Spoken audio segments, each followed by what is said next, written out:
Riders, welcome back to Sam's Bikes, where you know we only talk e-bikes, and today is all about the brand new Specialized app, which is going to help you unleash your dream ride. And also, riders, make sure you download it, have a play with it, because it will be replacing Mission Control in the near future. So in this video, we're going to look at the A to Z of every aspect of the new Specialized app.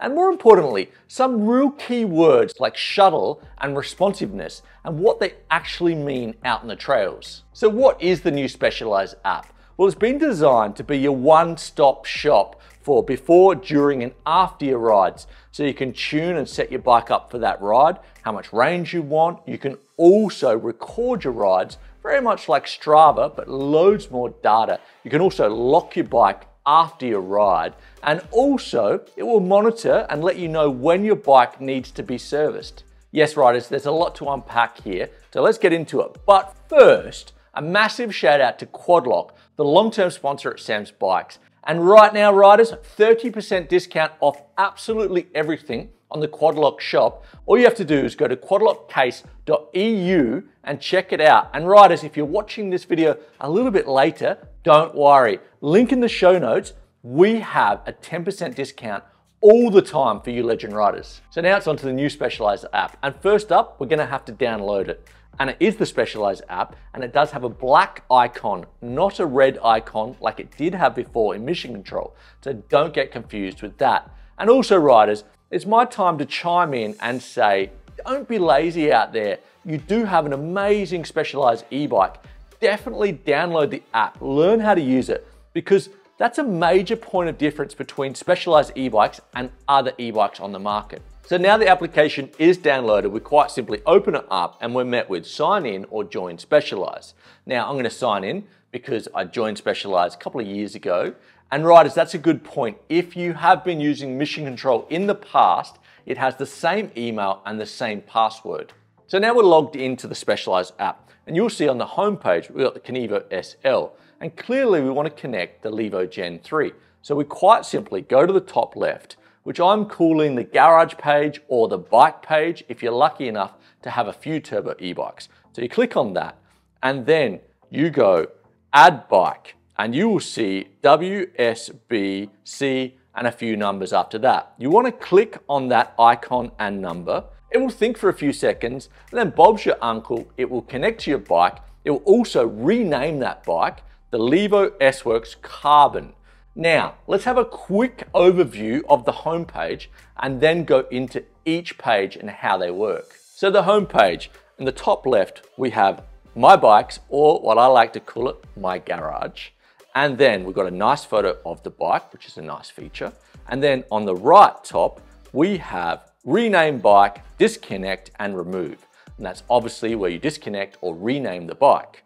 Then we have the name of the bike, we have it connected, and we have the battery status. Underneath that, we have tune, record ride, and system lock.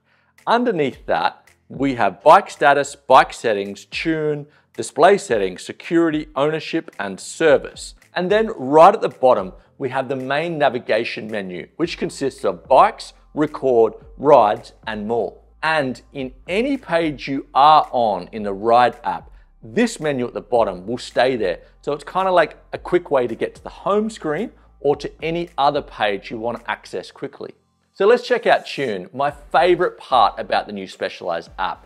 It is similar to Mission Control, but the interface has been completely changed and it is much simpler and easier to understand. And at the top right, we have a question mark icon. And this is quite simply a guide on how to use the tuning page. Now, if I haven't done my job properly in this video, you might need the question mark. Fingers crossed you won't. So directly underneath the question mark, you will see racing, battery friendly, and universal. Now, these are presets that the lovely people at Specialized have made to make our life easier.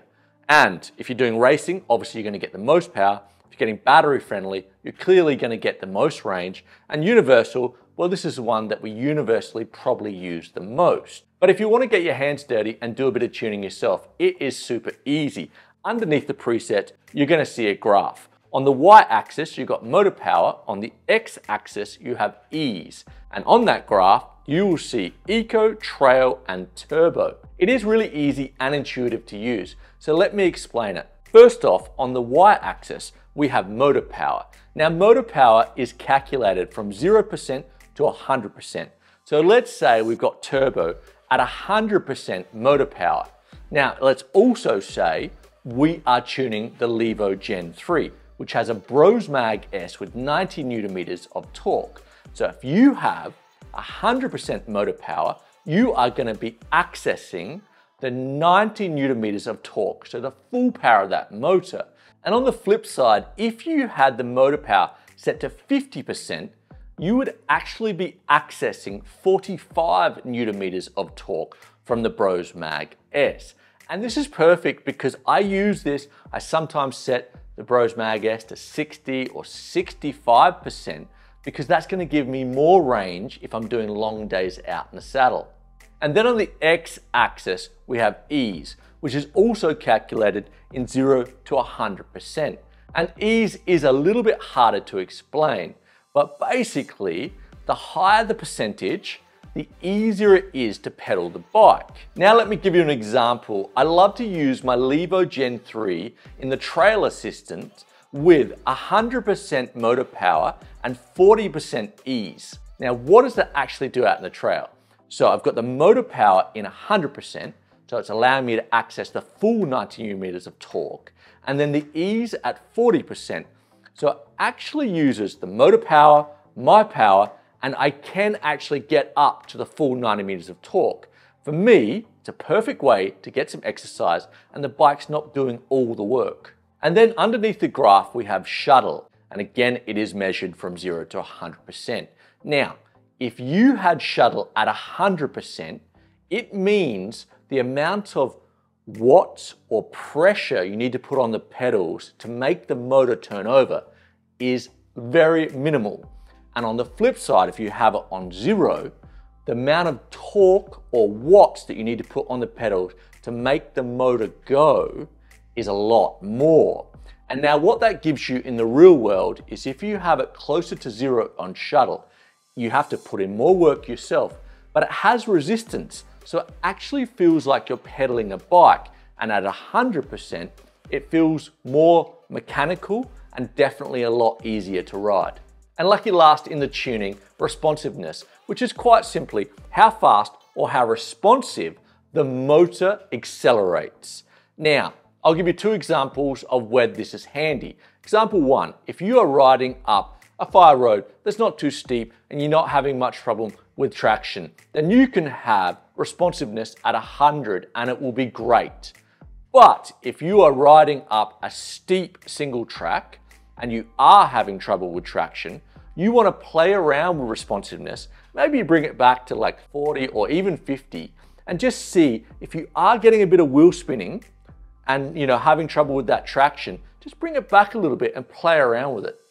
And then at the bottom, you have startup assistant mode, which is pretty self-explanatory. I always start my bike up in trail. And you legend riders are probably thinking, what's my go-to setup? Well, here it is right here, Eco 30-30, because I do that when it's flat to save some battery. And then trail, I put it in 100% motor power, so I can access the full 90 Newton meters of torque. And then I have the ease at 40%. Because what that does, it basically ramps up and it makes it like an automatic mode.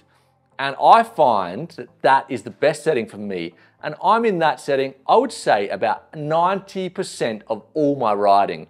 And then turbo, 100, because when you need it, you need it. And I always have my shuttle setting at 60%. But if I am looking for a more natural ride or I'm looking at doing a longer day in the saddle, I will drop it down to around 40%.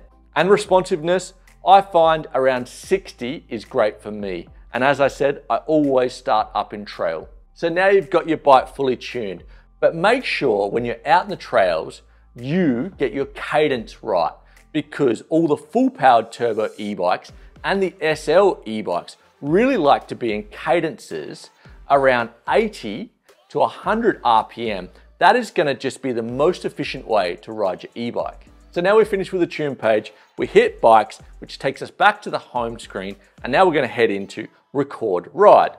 And that is exactly what you think it is, riders. Pretty much like a Garmin or Strava, but it is connected to your e-bike. So you're getting so much data recorded. So what do we have here? We have a map. We also can change it to satellite. We can also show the exact spot we are. We can expand the map to the full screen. And the middle left, you've got how much battery you have on your bike and also a joystick. If you click on that icon, you can actually go into the smart controller, which will allow you to set the distance and how much battery you want to have left of the ride. Or you can also do it in the smart control in duration, so how long you want to ride for.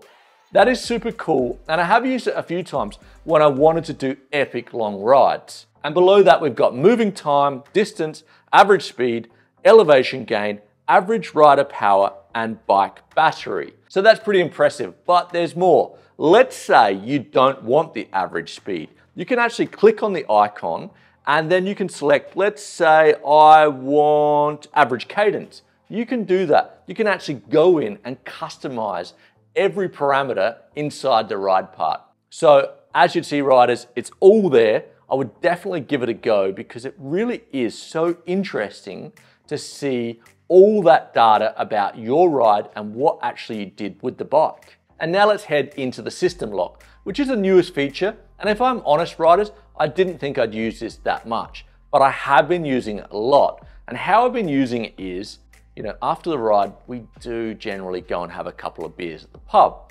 And, I have it on auto lock. So when my bike turns off, it automatically locks. So the opportunist criminal won't be able to turn on your e-bike, a very handy feature. So let's check out how to set up the system lock. So first off, we're going to have to select a pin. And don't worry too much about if you forget this pin, because you can go into the Specialized app and see it again. And if you wanted to change it, it's very easy to do so. Next, you have auto lock enabled. Now, what that does, it's a little bit like keyless entry to your car. So if you are going to the pub or wherever and you turn your bike off, it's automatically going to be locked. And also, you've got auto unlock enabled. So as long as your phone is near you and you are connected to the app, the bike, when you turn it on, will unlock. And also, you've got the alarm sound. So if someone's trying to turn on your bike and your phone's not nearby or it's not connected, the alarm will sound. So it is a great feature, and I definitely recommend you riders checking it out.